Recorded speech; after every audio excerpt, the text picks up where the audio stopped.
بسم اللہ الرحمن الرحیم۔ آج عورت کے وجود کی دشمن ہے۔ یعنی اگر کوئی عورت دو یا چار یا کوئی زیادہ بیٹیاں پیدا کر لے تو عورتیں اس کی مخالف ہو جاتی ہیں اور طرح طرح کے تانے دیتی ہیں، اور مرد حضرات بھی بعض بہت نازیبا کلمات ادا کرتے ہیں۔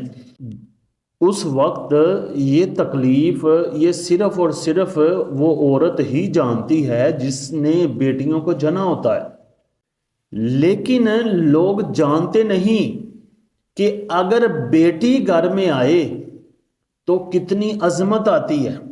بزرگ کہتے ہیں کہ اگر بیٹیاں پیاری نہ ہوتی تو اللہ تعالیٰ نبی کریم صلی اللہ تعالیٰ علیہ وآلہ وسلم کو 4 بیٹیاں نہ عطا کرتا، اور حضور نبی کریم صلی اللہ تعالیٰ علیہ وآلہ وسلم اپنی بیٹیوں سے کتنا پیار کرتے تھے کہ حضرت فاطمہ رضی اللہ تعالیٰ عنہا کے بارے میں آتا ہے کہ جب وہ نبی کریم صلی اللہ تعالیٰ علیہ وآلہ وسلم کے پاس تشریف لاتی تو حضور کھڑے ہو کر اس کا استقبال کرتے اور اس کا ہاتھ پکڑ کر چومتے، اور جب حضور حضرت فاطمہ رضی اللہ تعالیٰ عنہ کے پاس جاتے تو اس وقت حضرت فاطمہ بھی حضور کے لیے اٹھ کر استقبال کرتی اور حضور کا ہاتھ چومتی۔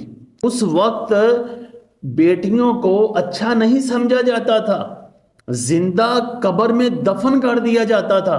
بیٹیاں چیختی تھی، چلاتی تھیں، اور بیٹیوں کی ایک نہ سنی جاتی تھی اور باعث شرمندگی سمجھا جاتا تھا۔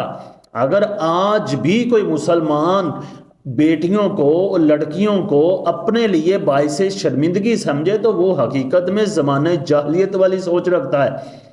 مومن کی یہ سوچ نہیں۔ مومن کو تو سوچنا چاہیے کہ جب حضور بیٹیوں سے پیار کرتے ہیں اور بیٹیاں کتنی پیاری ہوتی ہیں۔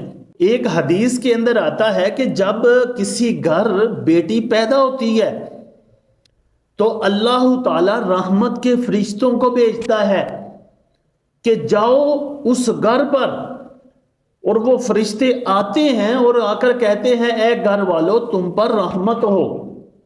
اس سے بڑی کیا فضیلت ہے کہ جب بیٹی آئی تو اللہ نے رحمت کے فرشتے بھیجے۔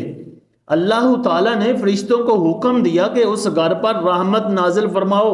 نبی کریم صلی اللہ تعالیٰ علیہ وسلم نے آگے فرمایا کہ وہ فرشتے کہتے ہیں کہ ایک کمزور جان نے ایک کمزور جان کو جنم دیا، اور جو اس کمزور جان یعنی اس لڑکی کی، اس بیٹی کی پرورش کرے گا، قیامت تک اس بیٹیوں کی پرورش کرنے والے کے لیے اللہ کی مدد ہوگی۔ اللہ تعالیٰ قیامت تک اس شخص کی مدد کرے گا۔ اس کے علاوہ اور بھی بے شمار احادیث ہیں کہ بیٹیوں کو عظیم ہی سمجھنا چاہیے۔ بیٹیاں بہت ہی عظمت اور رحمت والی ہوتی ہیں، اسی لیے تو کہتے ہیں کہ بیٹیاں تو رحمت ہوتی ہیں۔